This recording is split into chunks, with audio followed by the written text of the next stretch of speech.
कुछ मईशत के हवाले से मामलात थे जिन पे मैं समझता था कि वजाहत भी ज़रूरी है और बात करना भी ज़रूरी है। जब ये हुकूमत 8 फरवरी 2024 के इलेक्शन के नतीजे में मार्ज़ वजूद में आई तो उसके बाद आपके इल्म में है कि कुछ ऐसी चीज़ें थीं जो वज़ीर आज़म शहबाज शरीफ साहब ने, जिसको होम ग्रोन एजेंडा कहते हैं, उन्होंने कोशिश की कि IMF के फ्रेमवर्क के अलावा भी कुछ ऐसी इस्लाहात हैं जो हम अपने तौर पे कर सकते हैं, जो हुकूमत की अपनी काविश होगी। और माजी के अंदर जब पंजाब में वज़ीर आला रहे शहबाज शरीफ साहब, तो पंजाब रेवेन्यू अथॉरिटी एक इदारा खड़ा किया, उसके तहत जो है पंजाब के रेवेन्यूज़ में इजाफा हुआ और उन्होंने बहुत out of the box thinking की।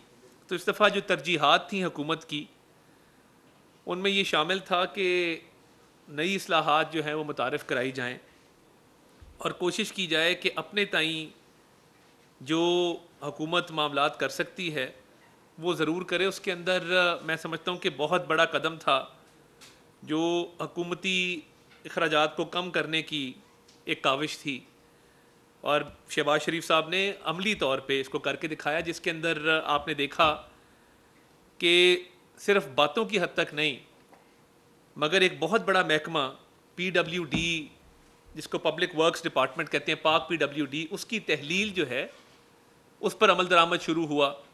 और वजह क्या थी कि एक करप्शन का ज़रिया था और बहुत सारी डेवलपमेंट स्कीमों के फ़ंड इस महकमे के ज़रिए लगाए जाते थे। तो उन्होंने ज़रूरी समझा कि कई सौ अरब रुपए की बचत इस तरह हो सकती है, तो इस महकमे को तहलील किया जाए। आज हमारे दो पुराने दोस्त, मेरे बहुत ही मोहतरम बड़े भाई शाहिद खान अब्बासी साहब और दूसरे बहुत ही मोहतरम भाई मिफ्ता इस्माइल साहब कह रहे थे कि जी बातें तो की हैं, तो इस हवाले से किया क्या है। तो मैं सिर्फ उनकी इतला के लिए अर्ज़ है, हद अदब में रहते हुए हमारे भाई हैं, कि ना तो कोई 500 अरब रुपया डेवलपमेंट स्कीमों में कोई MNS को दिया गया है, ना इसका कोई इरादा रखा है।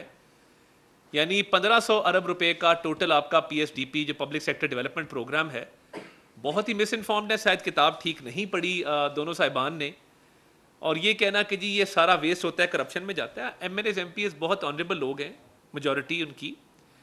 और जब पाक PWD का महकमा जो स्कीमें एग्जीक्यूट करता है वो तहलील किया जा रहा है, तो ये शायद साहब ने कहा जी वो अखराजात में कमी, तो अखराजात में कमी ऐसे ही होती है जब आप इस तरह के महकमों को ख़त्म करते हैं। और डाउन साइजिंग और राइट साइजिंग के ऊपर एक कमेटी बनाई गई है वज़ीर आज़म शहबाज शरीफ साहब ने वज़ीर ख़जाना की सरबराही में। उनका काम ही ये है कि वो डाउन साइजिंग और राइट साइजिंग पे काम करें। अब जब PWD का महकमा बंद हो गया और उसकी तरफ हम तेज़ी से बढ़ रहे हैं और अखराजात में कमी की जा रही है, और ये गलत तासुर है 500 अरब रुपया डेवलपमेंट स्कीमों में दिया जा रहा है, बिल्कुल गलत तासुर है। इतनी एग्जैजरेटेड फिगर इन्होंने आज कोट की है, मैं हैरान हूँ कि ये फिगर कहाँ से आई है। अब अगर आप देखें तो काबीना के अरकान ना तनख्वाह ले रहे हैं ना मरात ले रहे हैं, और ट्रैवल के ऊपर भी रिस्ट्रिक्शंस हैं।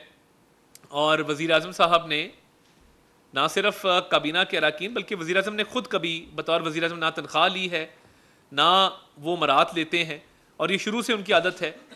तो अखराजात में कमी के हवाले से काबीना ने सबसे पहले एग्जाम्पल सेट किया। फिर ये जो महकमों को जम किया जा रहा है, मैंने एक लेटर लिखा है कि कल्चर के महकमे को इंफॉर्मेशन के महकमे में जम किया जाए। किसी ज़माने में आपको याद होगा कि इंफॉर्मेशन और कल्चर एक ही महकमा था और एक ही उसका काम था। तो ये भी ज़रूरी था कि इस तरह के भी इकदाम किए जाए। मैंने एक लेटर लिखा वज़ीर ख़जाना को, और डाउन साइजिंग और राइट साइजिंग की जो कमेटी है उसमें ये भी कंसिडर होगा। बहुत सारे महकमे बंद होंगे, डिवीजन्स बंद होंगे, उनको जम किया जाएगा। उनका वही काम, मैं समझता हूँ बड़ा अच्छा काम किया मोहसिन नकवी साहब ने। उन्होंने नारकोटिक्स का जो डिवीज़न है वो बंद करके उन्होंने कहा मैं इंटीरियर के थ्रू चलाऊँगा। तो ये एक अच्छा एग्जाम्पल सेट किया है। तो देखिए अखराजात में कमी तो वाज़े तौर पर की जा रही है। अब मुझे ये बताइए, आप ख़ुद तो ऑब्वियसली आपकी बहुत बड़ी एयरलाइन है, आपको PIA का जिक्र करना चाहिए था कि PIA की जो निजकारी है तेज़ी से अपने मंतकी अंजाम तक पहुँच रही है, और इस वक्त जो पोटेंशियल बिडर्स हैं प्री क्वालिफाइड, उनको PIA की मुख्तलिफ साइट्स का दौरा कराया जा रहा है। PIA के जो एसेट्स हैं वो उनको दिखाए जा रहे हैं। तो कानून के मुताबिक ये इंशाल्लाह ताला अगस्त के महीने में हम उम्मीद करते हैं कि ये मामला जो है बड़ी तेज़ी से अपने मंतकी अंजाम तक पहुंचेगा और बड़ी शफाफ तरीके से पहुंचेगा। तो ये स्टेट ओन्ड एंटरप्राइजेज़ की जो निजकारी है, प्राइवेटाइजेशन है, उसमें बड़ी तेज़ी आई है। तो ये ज़रूर जिक्र करना चाहिए था कि ये एक अच्छा कदम है और इसकी तारीफ़ हम तवक्को रखते हैं कि आप इसकी तारीफ़ करेंगे। आप एक पाकिस्तानी हैं और आप पाकिस्तान के मसाइल को समझते हैं, आप इस सिस्टम का हिस्सा हैं। आप में से एक वज़ीर आज़म रहा है, वज़ीर पेट्रोलियम रहा है, एक वज़ीर ख़जाना रहा है मुश्किल तरीन हालात में, क्योंकि जब मिफ्ता साहब वज़ीर ख़जाना थे तो महंगाई तब बहुत ज़्यादा थी, आज बहुत कम हुई है। तो पिछले साल के 38% के मुकाबले में अब जब 11% हो गई है तो इसकी भी तारीफ़ करनी चाहिए थी। मैं समझता हूँ कि थोड़ी सी उन्होंने कंजूसी से काम लिया। उनको इन इकदामात की, डाउन साइजिंग की, राइट साइजिंग की, प्राइवेटाइजेशन की, महकमों के बंद होने की, जम होने की तारीफ़ करनी चाहिए थी। महंगाई में जो एक खातिर खा इजाफा हो, देखिए कोई भी तबका जो होता है उसको ऑब्वियसली जब आप टैक्स लागू करते हैं तो उस पे उसकी उनकी तबीयत पे नागवार गुजरता है। मगर मैं आपको ये अर्ज़ करना चाहता हूँ कि देखिए जो इस दफ़ा 13 ट्रिलियन का रेवेन्यू का टारगेट है FBR का, उसको अचीव करने के लिए क्या हुआ? FBR में जो लीकेजेस और लूप होल्स थे, वज़ीर आज़म साहब ने खसूसी दिलचस्पी लेते हुए, कारंदाज एक फर्म है जो मिलिंडा गेट्स फाउंडेशन से फंडेड है, 1 रुपया हुकूमत पाकिस्तान का नहीं लगा और FBR की डिजिटाइजेशन की तरफ मामला चल पड़ा है, तेज़ी से काम शुरू हो चुका है।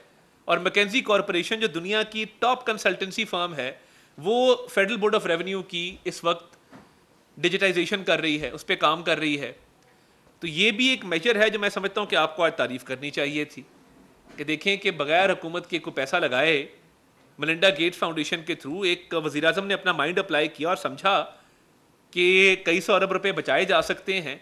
तो इसको अखराजात में कमी कहते हैं कि जब आप इस तरह के इकदामात लेते हैं कि हुकूमत का पैसा भी ना लगे और कई सौ अरब रुपए हुकूमत का बच जाए, ये शहबाज शरीफ मॉडल ऑफ गवर्नेंस है। तो ये भी खुशाइन बात है, इस पर भी तारीफ़ बनती थी। और मैकेंजी कॉरपोरेशन जो काम करेगा वो बड़ा टॉप नॉच करेगा, दुनिया की बेस्ट फर्म्स में से एक है। तो जहाँ पे प्राइवेटाइजेशन हो रही है, डिजिटाइजेशन हो रही है, जहाँ पे डाउन साइजिंग हो रही है, जहाँ राइट साइजिंग हो रही है, जहाँ पे पब्लिक प्राइवेट पार्टनरशिप की तरफ मूव किया जा रहा है, तो ये तमाम वो स्टेप्स हैं जिससे देखिए इकोनॉमी की सिमत का तयन होगा कि ये पॉजिटिव डायरेक्शन में जाएगी। और मैं समझता हूँ कि इस दफ़ा वज़ीर आज़म पाकिस्तान ने जो किरदार वो अदा कर सकते थे कि कम से कम जो है वो टैक्स लागू किया जाए। और कई दफ़ा आप नेगोशिएशंस में होते हैं और ऑब्वियसली जब आप एक फ़ंड के साथ नेगोशिएट कर रहे होते हैं तो उनका अपना फाइनेंशियल डिसिप्लिन है। तो कई दफ़ा डिमांड बहुत ऊपर की होती है मगर वो फिर नेगोशिएशन के थ्रू डिमांड को नीचे लाया जाता है। कई टैक्सेस जो हैं वो मुझे पता है कि कई टैक्सेस 45% से 35% पे लाए गए। और देखिए जो एग्जाम्पशंस दी गई हैं, मैं बड़ा क्लियर उसके ऊपर कि वज़ीर आज़म की ज़ाती कावे से सोलर पैनल पे कोई टैक्स नहीं लगा। Let me be very clear कि ना सोलर पैनल पे टैक्स लगा है, ना टेक्स्ट बुक्स किताबों पे कोई टैक्स नहीं लगा, पेंशनर्स की इनकम पे कोई टैक्स नहीं लगा, फर्टिलाइज़र पे, खाद पे और पेस्टिसाइड पे जो ज़रिए अद्वियात हैं उन पे टैक्स नहीं लगा। और ये बड़ा जान जोखों का काम था, आसान काम नहीं था। मगर मैं समझता हूँ कि एक बाहिम्मत वज़ीर आज़म हैं शहबाज शरीफ साहब, जो ना सिर्फ इस मईशत की सिमत को ठीक करना चाहते हैं, वो चाहते हैं कौम खुशहाल हो और एक खुद इंसार खुद मुख्तार कौम बने। तो ऑब्वियसली फैसले कई बड़े मुश्किल थे मगर उसके अलावा आप देखें चैरिटेबल हॉस्पिटल्स पे कोई टैक्स नहीं लगने दिया वज़ीर आज़म ने। मैं ये बिल्कुल क्लियर हूँ उस पर, मैंने अपनी ये क्योंकि ये विटनेस किया तो मैं चाहता था कि आपके सामने ये रखूँ। हेल्थ इक्विपमेंट पे कोई टैक्स नहीं लगा, स्टंट्स वगैरह पे। जो पेट्रोलियम डेवलपमेंट लेवी है वो लागू नहीं की गई और उसको भी 60 रुपये की जो एक प्रेजेंट लेवल है उस पर मेंटेन किया गया और एक कंटिंजेंसी मेजर, एक गुंजाइश 10 रुपये की रखी गई जो लागू शायद ना हो। तो मैं समझता हूँ वो भी एक बहुत अच्छा स्टेप था।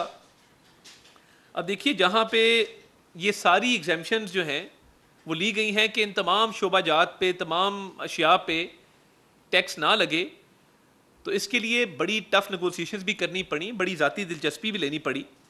और मैं ये समझता हूँ कि जो इंडस्ट्रियल रिलीफ पैकेज दिया है कि जो इंडस्ट्री है उसको 38 रुपये फ़ी यूनिट जो बिजली की फराहमी है वो बहुत बड़ा रिलीफ है, तारीखी रिलीफ है जो दिया गया है। और ये इंडस्ट्रियल पैकेज जो है इससे एक्सपोर्टर्स को बहुत मदद मिलेगी। कुछ मिसकंसेप्शंस भी हैं कि जी एक्सपोर्टर्स पे टैक्स लग गया। जो एक्सपोर्ट वाला टैक्स है वो सिर्फ मुनाफे के ऊपर है। कोई एक्सपोर्टर अगर मुनाफा नहीं कमाएगा तो उसको टैक्स नहीं देना पड़ेगा। वो मुनाफे के ऊपर है कि मुनाफा कमाएंगे तो वो टैक्स लागू होगा। मिनिमम वेज में 15% इजाफा किया गया है, वो भी आपके सामने है। उसको 32,000 से 37,000 किया गया है। और मैं चाहूँगा कि इसका अक्रॉस द बोर्ड, मैं पाकिस्तान ब्रॉडकास्टर्स एसोसिएशन से भी मुल्तमस हूँ, उनसे मैंने एक मीटिंग की, all Pakistan newspaper society APNS से भी मीटिंग की कि मीडिया वर्कर्स, रिपोर्टर्स के हवाले से भी ये मिनिमम वेज का भी जो इतलाक है ये भी होना चाहिए। और अगर कोई डेफर्ड पेमेंट्स हैं उनकी क्लैरिटी भी ज़रूरी है। और इस पर मैं बहुत शुक्रगुजार हूँ PBA का भी और APNS का कि उन्होंने यकीन दहानी कराई है कि रिपोर्टर्स का, मीडिया वर्कर्स का इस्तेहसाल नहीं होगा और इसमें वो भरपूर अपना किरदार अदा करेंगे। उस पर उनकी शुक्रगुजार भी हैं और मिल के इस चीज़ पे उनके साथ काम भी करेंगे। तो मीडिया वर्कर्स, कैमरामैन उसी में आते हैं, technicians, cameraman, drivers, media worker की जब मैं बात करता हूँ तो तमाम लोग उस कैटेगरी में आते हैं। तो मैं ये समझता हूँ कि देखिए जब ये सारी एग्जेम्पशंस भी जो दी गई हैं, सैलरीड क्लास के ऊपर बात हुई, देखिए हायर सैलरी स्लैब्स के ऊपर यकीनन जो है वो एक टैक्स की परसेंटेज लगी है और हायर साइड पे लगी है। 1 लाख रुपया तनख्वाह वाले पे 1200 रुपये जो है वो टैक्स लगाया गया है। तो जो जिसकी तनख्वाह 1 लाख रुपया है उनको मजमूई तौर पे 2400 या 2500 रुपये टैक्स देना पड़ेगा उसके ऊपर। एंड जैसे ये सैलरी बढ़ती है तो उसका टैक्स इंसिडेंस भी जो है वो बढ़ जाता है।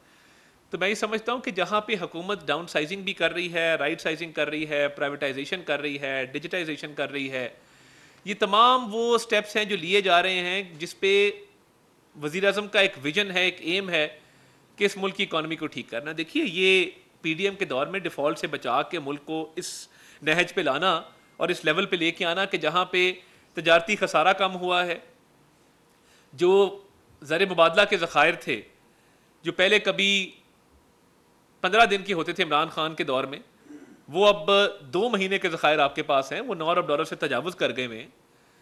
और आपकी IT एक्सपोर्ट्स जो हैं वो रिकॉर्ड हाई पे हैं। और देखिए स्टॉक एक्सचेंज का हर रोज़ उसमें तेज़ी का होना, उसमें पॉइंट्स का इजाफा होना, नए रिकॉर्ड्स बनना, 78,000 क्रॉस कर जाना, ये इस बात की दलील है कि ये बजट जो है ये मुस्बत सिमत में एक कदम है और बिजनेस कम्युनिटी ने और ताजरों ने इसको एक्सेप्ट किया और ये मार्केट का एक कॉन्फिडेंस है कि जिसकी वजह से स्टॉक एक्सचेंज में तेज़ी आती है। तो वज़ीर आज़म का ये विजन है कि इंशाल्लाह ताला उम्मीद करेंगे कि ये आखिरी प्रोग्राम होगा IMF का और हमें इसके बाद दोबारा नहीं जाना पड़ेगा। मगर ये बड़ी टफ नेगोशिएशंस के बाद जो कंसेशंस मिले हैं वो लिए गए हैं और इकॉनमी की रिवाइवल में, इकॉनमी की आगे प्रोग्रेस के अंदर हर जो मुमकिन कदम है वो उठाया जाएगा। और मैं समझता हूँ कि महंगाई अगर 1 साल के अंदर 38 से 11% के ऊपर आई है और 13% एक्सपेक्टेड थी, फिर भी 11% हुई है, तो देखिए टैक्स नेट में लोगों को लाने के लिए जो नॉन फाइलर्स के हवाले से बजट के अंदर प्रोविजन रखी गई है, देखिए अब फाइलर्स की तरफ लोगों को आना होगा, फाइलिंग की तरफ आना होगा, नॉन फाइलर से फाइलर बनना होगा। बिकॉज हमने देखिए टैक्स नेट को ब्रॉडन करना, ये नहीं हो सकता कि जो टैक्स अदा ना करें उनका बोझ टैक्स अदा करने वालों पर डले। ये अब रविश ख़त्म होना होगी। आपको देखिए लगभग जो है वो 30,000 जो रिटेलर्स जिन्होंने रजिस्टर किया है, खुशाइंद एक कदम है और उसको वेलकम करते हैं। और हम समझते हैं कि जितनी लोग फाइलिंग की तरफ आएंगे और फाइलर बनेंगे उतना वो मईशत में कंट्रीब्यूट कर सकेंगे। टैक्स तो देना है और अशराफिया को जो टैक्स किया गया कोई होली काउज नहीं है, कोई एलीट कैप्चर नहीं है। और मैं ये समझता हूँ कि इधर इस्लामाबाद में बड़े बड़े फार्म हाउसेस पे प्रॉपर्टी पे टैक्स लगाया गया है, तो ये सारे अशराफिया के ऊपर टैक्स हैं जिसका बोझ बर्दाश्त कर सकते हैं। वज़ीर आज़म साहब ने ये ज़रूरी समझा कि फार्म हाउसेस पे बड़े घरों के ऊपर टैक्स लगाया जाए। इस्लामाबाद के अंदर ऐसी भी जगह मौजूद हैं इसी F6 सेक्टर के अंदर के 1.25 अरब रुपए के घर आपको यहाँ पे मिलते हैं, वो भी तो किसी ने ख़रीदे हैं ना। तो जो शख्स 1.25 अरब रुपए का घर ख़रीदने की हैसियत रखता है तो उसको टैक्स भी उस हिसाब से देना चाहिए। तो ये कुछ टैक्सेस हैं जो शराफिया पे लगाए गए हैं, और मैं ये समझता हूँ कि टाइम के साथ साथ जहाँ जहाँ फिजिकल स्पेस अवेलेबल होगी रिलीफ दिया जाएगा। हमारा प्रॉब्लम ये है कि इकोनॉमी की बेहतरी सब चाहते हैं, मगर टैक्स में जो टैक्स अदा करना है वो हर कोई नहीं चाहता कि हम टैक्स अदा करें। तो इसलिए फाइलर्स की तादाद में इजाफा होगा तो टैक्स की एक बेस बढ़ेगी आपकी। टैक्स बेस के बढ़ने से, और जब एफबीआर की डिजिटाइजेशन हो जाएगी, लूपहोल्स ख़त्म होंगे, तो हम ये समझते हैं कि एक बड़ा रोबस्ट और एक बड़ा मौसर निज़ाम बनेगा टैक्स कलेक्शन का भी और टैक्स नेट को ब्रॉडन करने का भी। तो इस हवाले से इकदाम उठाए जा रहे हैं, और हम समझते हैं कि आने वाले महीनों में जो मईशत के हालात हैं मज़ीद बेहतर होंगे। जिस तरह मैंने कहा कि स्टॉक एक्सचेंज में तेज़ी है, तजारती खसारा कम हुआ है, ज़र मुबादला के ज़खायर बढ़े हैं, IT एक्सपोर्ट्स बढ़ी हैं, महंगाई में एक वाज़ेह कमी है जो हुई है। तो मिनिमम वेज को बढ़ाना, ये भी फेडरल गवर्नमेंट ने इसमें लीड ली कि इसको 32 से 37,000 किया गया, और तमाम मैं प्राइवेट इदारों से भी मुल्तमस हूँ कि इस पर अमल दरामद को यकीनी बनाया जाए। और ना सिर्फ ये, जो ग्रेड 1 से 16 के मुलाजमीन हैं उनकी तनख्वाहों में 25% जो इजाफा है उसकी भी लीड गवर्नमेंट ने ली। पेंशनर्स पे कोई टैक्स नहीं लगाया गया है। तो मैं ज़रूरी समझता था कि आज हमारे दो दोस्तों ने भी इस पे बात की, तो उनकी खिदमत में भी ये गुजारिश है कि आप हर आती जाती हुकूमत का हमेशा हिस्सा रहें। जब भी नून लीग की हुकूमत आई है और आपने बड़ा मुस्बत किरदार भी अदा किया है, मगर आज भी जब आप हमारे साथ बैठे होते थे, जिन अच्छी चीज़ों पे आप कमेंट करते थे, आज भी जो अच्छी चीज़ें हैं उनको सराहना चाहिए। ठीक है, आपने अपनी पॉलिटिकल पार्टी बनाने का ऐलान किया है, वो आपका राइट है, मगर आपको क्या डिजिटाइजेशन पे एतराज़ है कि एफबीआर की डिजिटाइजेशन क्यों की जा रही है? क्या पीआईए की प्राइवेटाइजेशन पे एतराज़ है कि क्यों की जा रही है? क्या इस बात पे एतराज़ है कि मिनिमम वेज को बढ़ाया गया है? क्या इस बात पे एतराज़ है कि 1 से 16 ग्रेड के मुलाजमीन की तनख्वाहें बढ़ाई गई हैं? क्या इस बात पे एतराज़ है कि फर्टिलाइज़र पे, पेस्टिसाइड पे कोई टैक्स नहीं लगा, या टेक्स्ट बुक्स पे टैक्स नहीं लगा, सोलर पैनल्स पे टैक्स नहीं लगा, अद्वियात पे जो मेडिकल इक्विपमेंट है उस पर जो है वो टैक्स कोई खातिर खा ज़्यादा नहीं लगा? आपको किस बात पे एतराज़ है? अगर आपको एतराज़ है कि ज़र मुबादला के ज़खायर बढ़े हैं और 2 महीने का कवर है, क्या आपको एतराज़ है कि महंगाई 11% पे आई है? आपको एतराज़ किस बात पे है? आपको एतराज़ इस बात पे है कि तजारती खजाना कम हुआ है? तो ये कुछ चीज़ें जो सराही जानी चाहिए थी, मैंने सोचा कि अपने दोस्तों को, उन्होंने भी कैमरे के ज़रिए हमारे तक पैगाम पहुँचाया, तो हम भी कैमरे के ज़रिए गुजारिश करते हैं कि जो सराहने वाली बातें हैं उनको सराहा जाए, और जो अवाम के हक़ में फ़ैसले किए गए हैं उन पे बात की जाए कि जी ये अच्छे आपके मुस्बत जो हैं वो इक़दाम आप कर रहे हैं। तो ये कुछ इक़दाम थे जो मैं चाहता था कि एक इस पर मज़ीद क्लैरिटी भी आ जाए, और वज़ीर-ए-आज़म का जो विज़न है कि इस मुल्क में मिडिल क्लास को और जो मुतवस्सित तबका है उसको सपोर्ट करना है और शराफिया पे टैक्स लगाना है, उस तरफ हम बढ़ रहे हैं इंशाल्लाह ताला। और ये टैक्स फाइलिंग का सिस्टम जब बेहतर होगा, एफबीआर की डिजिटाइजेशन होगी, तो आप देखेंगे कि जो हमेशा से हर हुकूमत की ख्वाहिश होती थी कि टैक्स नेट को ब्रॉडन भी किया जाए, टैक्स के निज़ाम को मौसर भी किया जाए, पहली दफ़ा होने जा रहा है। और जो एग्जाम्शन भी दी गई हैं बड़ी सोच समझ के, बड़ी अर्क्रेज़ी के बाद दी गई हैं। तो हम समझते हैं कि इंशाल्लाह ताला बहुत जल्द जो है वो मईशत मज़ीद इसमें बेहतरी आएगी। जिस तरह डिफ़ॉल्ट के दहाने से बचा के हम इस पॉइंट पे लेके आए हैं, इकॉनमी बेहतर होगी और पाकिस्तान इंशाल्लाह ताला एक खुद मुख्तार, खुशहाल और एक रोशन मुल्क बनेगा, और इसमें अपना भरपूर किरदार अदा करेंगे। टैक्स देना हर पाकिस्तानी पर जो है वो जब लगता है तो वो फ़र्ज़ है कि जिन तबकात पे टैक्स लगाया गया है वो टैक्स की अदायगी भी करें।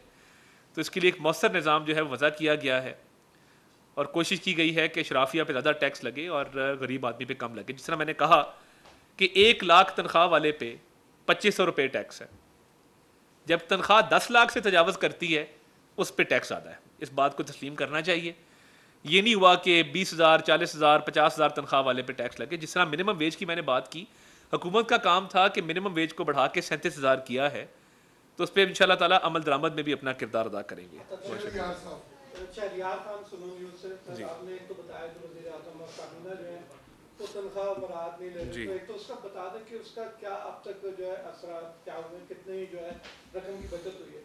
दूसरा सर, बिजली और गैस के बिल ने लोगों को परेशान किया हुआ है, लेकिन जब लोग और उनकी मुसीबतों में और परेशानी में इजाफा होता है, जब वो सुनते हैं कि जनाब इतने लोगों को फ्री बिजली मिलती है, तो कोई ऐसा सिस्टम भी है कि अब ये जो वफाकी वजीर है हमारे तवानाई के, जी उन्होंने कहा कि इसमें बहुत करप्शन है एसडीओ एक्सीएल लेवल पे, नीचे लाइनमैन पे, तो इसकी भी निजकारी का सोच जी रहे हैं क्योंकि बिल्कुल दुनिया सोच रहे हैं। भर में वो प्राइवेट बिजली भी ले सकते हैं जो लेना जी चाहें। बहुत शुक्रिया जी। इस पे वज़ीर तवानाई कल एक प्रेस कॉन्फ्रेंस करेंगे और वो जो एनर्जी के हवाले से प्राइसेस हैं उस पर बड़ी तफसील से आपको आगाह करेंगे।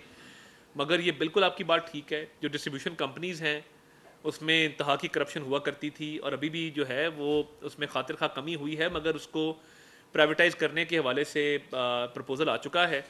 उसमें कुछ दिनों में मज़ीद पेशरफ्त होगी। इन बोर्ड्स को तहलील करके तो प्राइवेट सेक्टर के बोर्ड बनाए जाएंगे और उसमें बड़े स्किल्ड इंजीनियर्स को, टेक्नीशियंस को, जो माहिरीन हैं उनको लाया जाएगा और तभी जाके आप देखेंगे कि ये जो डिस्कोज़ हैं ये प्रॉफिट मेकिंग ऑर्गेनाइजेशंस बनेंगे। तो इस हवाले से जो है वो तमाम काम मुकम्मल कर लिया गया है और बड़ी तेज़ी से आगे बढ़ रहा है। खालिद महमूद साहब एक्सट्रा न्यूज़ से। जैसा साहब ये बताइएगा कि जो बिजली के बिल हैं उसके ऊपर आज ताजर बरादरी भी हड़ताल पे है, अवाम का भी शदीद रद्द-ए-अमल है, खासतौर से स्लैब बनाए गए हैं उसके ऊपर जो है शदीद रिएक्शन है। दूसरा ये कि जो दो भाई हैं उन्होंने आज पोलिटिकल पार्टी का ऐलान किया है जो 6 जुलाई से लॉन्च की जा रही है। देखें, इस पे वज़ीर तवानाई ने मुकम्मल वर्किंग कर दी है और एक तफसीली ब्रीफिंग वो आपको देने जा रहे हैं। मेरी कोशिश होगी कि कल सुबह जो है वो ब्रीफिंग तवानाई के हवाले से बिजली के बिलों पे वो दे दी जाए। और दो हमारे भाई हैं जिन्होंने एक पार्टी बनाई है। देखें, बात यह है कि नवाज़ शरीफ साहब ने, हमारी पार्टी ने, शहबाज शरीफ साहब ने हमेशा एक बड़े दिल का मुजाहरा किया, हमेशा वज़ादारी का मुजाहरा किया और कभी मैं नहीं समझता कि कोई वजह दी कि पार्टी को छोड़ा जाए। वज़ीर आज़म बनाया, लाहौर से बाई इलेक्शन अपने भतीजे की, अपने बेटे की सीट पे बाई इलेक्शन लड़ाया, उनकी हमशीरा अभी भी सेनेटर हैं, तो उन्होंने भी बड़ी कुर्बानियाँ दी हैं, उन्होंने जेलें काटी हैं, मुशर्रफ दौर में भी, ये न्याजी दौर में भी, तो उनकी खिदमत बिल्कुल उनका इतराफ़ है। मगर मैं समझता हूँ कि मियाँ नवाज़ शरीफ साहब ने भी कोई कमी नहीं छोड़ी, उन्होंने हमेशा बड़ी इज़्ज़त, एहतराम, वक़ार के साथ उनको डील किया। बाकी पॉलिटिकल पार्टी बनाना हर किसी का हक़ है, मगर हक़ाइक़ को मस करना हक़ नहीं है। मैं ये समझता हूँ कि आज जो हक़ाइक़ को मस किया गया और बजट के हवाले से गलत तासुर दिया गया कि जी 500 अरब जो है वो MNS को मिल रहा है, ये बंद होना चाहिए। भैया आप दोनों भी गवर्नमेंट में रहे हैं, कितना फंड MNS MPs को आप देते थे वो भी देख लें। ये 500 वाला तो एक फिगर आपने पता नहीं कहाँ से घड़ा है। तो मैं तो फिर कहूँगा कि PWD की ख़त्म होने को, PIA की निजकारी को, इन तमाम मामलात को, FBR की डिजिटाइजेशन को, इनको वेलकम करना चाहिए, बल्कि अपने पार्टी के मंशूर का हिस्सा बनाना चाहिए। तारक अजीज साहब न्यूज़ से। PWD का वो एक सवाल है जी महकमा खतना हो गया, करप्शन हो गई, सब कुछ हो गया, वहाँ से जो MNA फंड्स लेते थे और कमीशन लेते थे, कि मैं बिल्कुल आपको ठीक बात है, ठीक बात। 8% कौन देता था, 10 कौन देता था, 15 कौन देता था, 15 हाईएस्ट किसका है, 12 किसका था, गुजरात वालों का 12 था, मुल्तान वालों ने 15 किया, पहले 8 था। उनकी कोई गिरफ्त है? देखिए, मैं ये समझता हूँ कि जिस तरह, बहुत अच्छी बात है। इनको खत्म किया, उनका क्या होगा? देखिए, मैं ये समझता हूँ कि यह बड़ा आपका अहम सवाल है और इसमें देखें जिस तरह हम अब लिस्टें बनने जा रही हैं कि FBR के अंदर एक मुकम्मल तौर पे 22वें स्केल तक जो है करप्ट अफसरान की लिस्ट बनी और अच्छे अफसरान की लिस्ट बनी, अच्छे अफसरान को ऑनर किया गया। मैं समझता हूँ अगर पाक PWD में ये कमीशन का सिलसिला जो चल रहा था, अफसरान की लिस्टें बनेंगी तो आगे जाके अगर कोई मामला सामने आता है और ये बात साबित होती है कि जी किसी ने जो है वो इतनी करप्शन की है, तो बिल्कुल उसको भी कानून के दायरे के अंदर आना चाहिए। देखिए, पॉलिटिशियंस का मैं ये समझता हूँ कि मैं बिल्कुल, देखें पॉलिटिशियंस ने वो नैब हो, मुशर्रफ दौर की, वो इमरान न्याजी साहब की नैब हो, सबसे ज़्यादा रगड़ा मेरा ख्याल है पॉलिटिशियंस को लगा है। मगर आपकी बात बजा है कि अगर पाक PWD में ये करप्शन थी और ये कमीशन लिया जाता था तो इस हवाले से ज़रूर एक जो है वो रिपोर्ट गवर्नमेंट के सामने आनी चाहिए। राशिद अबीब साहब एयरवाइज। एक और इशू है जिसकी तरफ आपकी तवज्जो दिलाऊंगा कि जो बिजली का महकमा है, इसमें जो मजदूर तबका जो मिनिमम वेजर है, उन्होंने गर्मी बर्दाश्त करके अपने यूनिट 190-95 तक रखे, जिन पर इजाफी यूनिट डाल के 5-10 3,000 का बिल 9,000 कर दिया। ये जो सरकारी सतह पर डकैती हुई है, आप लोगों ने भी ब्यूरोक्रेसी में की जी, इसका गवर्नमेंट कब नोटिस लेगी और क्या ये रकम वापस मिलेगी लोगों को? देखिए, मैं ये बड़ा अच्छा सवाल है आपका। जब ये सरकारी सतह पर होते हुए कंट्रोल में नहीं है एक्सपायरी के बाद फिर आप उनको कैसे कंट्रोल? देखिए मैं ये समझता हूँ कि ये जो 200 यूनिट प्रोटेक्टेड यूनिट्स थे और इजाफी यूनिट्स डाल के अगर लोगों से इजाफी बिल वसूल किया गया है, मैं सारा दिन हल्के में इन मसाइल को डील करता हूँ और मैं ये समझता हूँ कि इस पर वज़ीर तवानाई की मुकम्मल तवज्जो है और कल जब तफसीली ब्रीफिंग देंगे तो मैं उनसे गुजारिश ये भी कर दूँगा कि वो इस पॉइंट के ऊपर भी जो है वो अवाम को ब्रीफ करें कि इसके लिए क्या इकदाम किए जा रहे हैं। कुर्बान बलोच जी बलोच साहब, तो आम चीज़ आपने की कि महंगाई की शरह जी 38 से 12% जी इतना बड़ा डिफरेंस है, बड़ी अचीवमेंट है, लेकिन लोगों को, आम लोगों जी को उसका फायदा क्यों नहीं पहुंच रहा? अगर पहुंच रहा है तो उसका मैकेनिज्म क्या है? क्योंकि कुछ दिखाई नहीं दे रहा इस तरह का। और दूसरी बड़ी बात यह है कि बजट के हवाले से सिर्फ मुस्लिम लीग नून इसको डिफेंड कर रही है, तो बाकी आपकी तादीर कैबिनेट में जो बैठे हैं दोस्त आपके, वो सामने क्यों नहीं आए? देखिए उन्होंने बजट की मंजूरी में हमारा बड़ा साथ दिया। मैं समझता हूँ कि उनके बगैर शायद बजट मंजूर ना हो सकता था, तो वे इसे इतफाक़ करते हैं तो उन्होंने इसको बजट को मंजूर किया और उनके तहफ़्फ़ुज़ात को भी हमने दूर किया। तो देखिए रोटी का सस्ता होना आप आज जाके देख लें। उसके अलावा मैं समझता हूँ कि इस दफ़ा जो महंगाई में एक वाज़ेह कमी आई है, पिछले साल हालात बहुत मुश्किल थे। 38% महंगाई से 11% पे आना, इसका ओवरऑल इम्पैक्ट आएगा। हाँ, एक बात मैं ज़रूर करना चाहता हूँ कि फ्यूल प्राइसेस में पिछले एक माह में 30 से 35 रुपये कमी की गई, बट इंटरनेशनल मार्केट से वो लिंक्ड है। जब बैनुल-अक़वामी सतह पे ऑयल की प्राइसेस ऊपर जाती हैं तो वो फ्लक्चुएट करती हैं, मगर मैं ये समझता हूँ कि जो वाज़ेह कमी की गई और आपने देखा महंगाई का बहुत बड़ा लिंक आपके रुपए के इस्तेकाम से भी होता है। आपकी करेंसी जितनी डी वैल्यू होती है उतनी महंगाई बढ़ती है। ये तो सिंपल इकोनॉमिक्स है। उसमें पीडीएम दौर में जो मुल्क को डिफ़ॉल्ट से बचाया गया, आपने देखा कि डॉलर के मुकाबले में रुपए की सतह जो है वो मुस्तहकम रही। अगर ये उसी तरह फ्लक्चुएट करती रहती कि कभी 300 तो कभी 312, उससे बहुत बड़ा नुकसान होता। तो महंगाई में कमी में एक बहुत बड़ा फैक्टर एक्सचेंज रेट का स्टेबल होना है, जो पीडीएम दौर में कर दिया गया था। स्मगलिंग पे काबू पाया गया। आज भी एंटी स्मगलिंग ड्राइव बड़ी ज़ोरों शोरों से चल रही है। तो मैं समझता हूँ कि इसके समरात आम आदमी तक पहुँच रहे हैं और मज़ीद भी पहुँचेंगे। मैं टैक्स के हवाले से रोशनी डाल चुका हूँ कि वो क्लियर है कि एरियाज़ पे लगाया गया है कि एरियाज़ पे नहीं लगाया गया। इस हवाले से एक परसेप्शन जल्दी क्रिएट हो जाता है। ऑब्वियसली टैक्स कोई नहीं देना चाहता, मगर टैक्स देना भी जो है वो कौमी खिदमत में शामिल है और वो टैक्स की अदायगी होगी तो ये मईशत आगे बढ़ेगी। उस्मान जुबैर साहब, एक मिनट मैडम, एक सर मेरा आपसे सर ये सवाल है कि आज आपके जो दोस्त हैं जिनका आपने जिक्र किया, उन्होंने टैक्स के हवाले से एक बात बोली कि इस्टेब्लिशमेंट और ब्यूरोक्रेसी को इस्तिस्ना दी गई है। तो सर क्या वजह है, क्या ब्यूरोक्रेसी और इस्टेब्लिशमेंट दोनों आपसे बात टैक्स नेट में नहीं? देखिए ये इस्टेब्लिशमेंट नहीं है, मतलब ये मैं अर्ज़ करता हूँ। ये देखिए ये इसमें बहुत सारा शुहदा का कोटा है।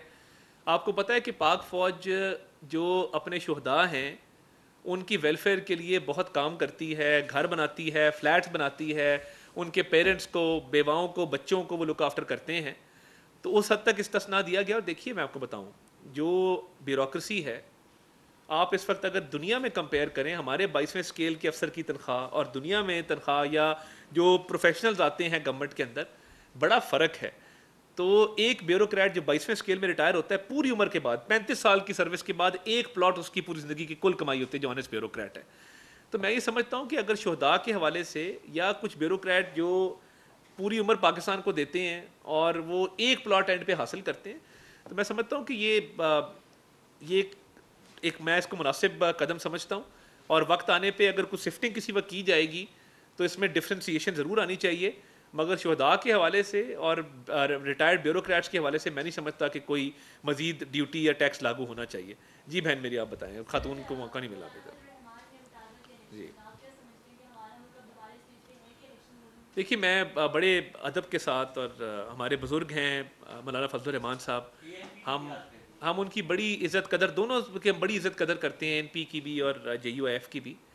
देखिए अगर इलेक्शन का कोई ग्रीवेंस है तो उसके लिए इलेक्शन ट्राइब्यूनल्स मौजूद हैं, इलेक्शन के कवानीन मौजूद हैं, मगर ये कह देना कि जी इलेक्शन असर नौ कराए जाएँ, इंशाअल्लाह ताला इलेक्शन 2029 में अपने मुकर्ररा वक्त पर होंगे।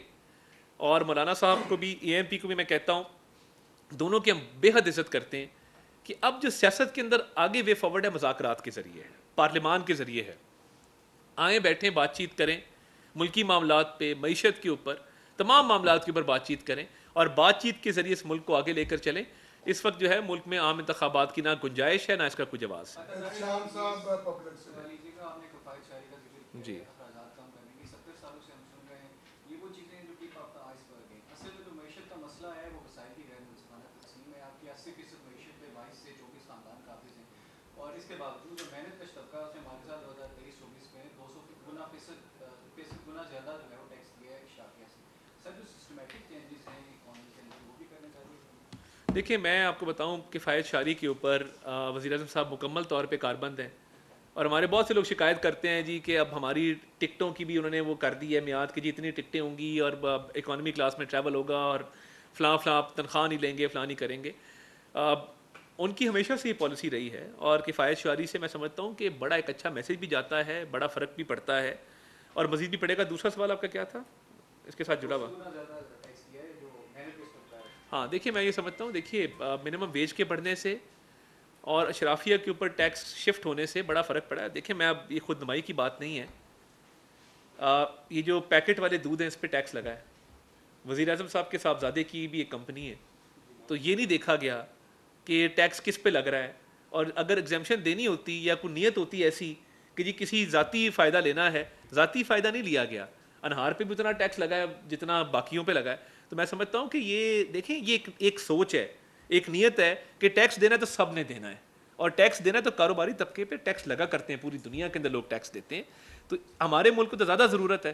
तो मैं समझता हूँ कि इसका बोझ, जिस तरह फार्म हाउसेज़ की बात हुई है, अब देखें बहुत सारा पैसा जो है स्पेकुलेशन पे, आज हम प्लॉट लेते हैं 20 लाख का प्लॉट है जी, 6 महीने बाद 50 लाख का हो जाएगा। हम सट्टा करते हैं, हम स्पेकुलेशन करते हैं। अब उसमें होता क्या है कि जब आप ये प्लॉट्स की सट्टेबाजी करते हैं ना इस पे मजदूरी किसी को मिल रही है, ना मजदूर है, ना प्लांट है, ना कोई आउटपुट है। अब बड़ा क्रिटिसाइज किया जा रहा है जी रियल एस्टेट पे आपने टैक्स लगा दिया। रियल एस्टेट पे टैक्स इसलिए लगा है कि उसमें बहुत सारा पैसा कैश की सर्कुलेशन है, और कैश की सर्कुलेशन कब होती है? कैश की सर्कुलेशन तब होती है जब वो ऑफ द रिकॉर्ड होता है। तो ये इसलिए रियल एस्टेट को टैक्स किया गया है कि वो टैक्स नेट के अंदर पैसा आएगा, और ये जो स्पेकुलेशन है कि आप घर सस्ते करें, आप प्लॉट सस्ते करें, ये नहीं होगा कि जिसके पास 3-4 करोड़ रुपए पड़े हैं वो प्लॉट लेगा, वो 10 करोड़ कमाएगा और वो साइड पे हो जाएगा। तो ठीक बात जी। और उसमें उन्होंने उनके जो गवर्नर है उनसे इस्तीफे का मुतालबा किया, और साथ ये भी कहा है कि अगर ये इस्तीफा नहीं होता तो वो गवर्नमेंट से कोई इलेक्ट्रिक का भी इम्कान ड्राइव किया। तो इस सिलसिले में देखिए मैं तो सिर्फ ये कहूँगा कि अफ़हाम व तफ़हीम से ही मामला हल होने चाहिए और इत्तेहाद व इत्तेफाक को बरकरार रहना चाहिए। बहुत शुक्रिया जी।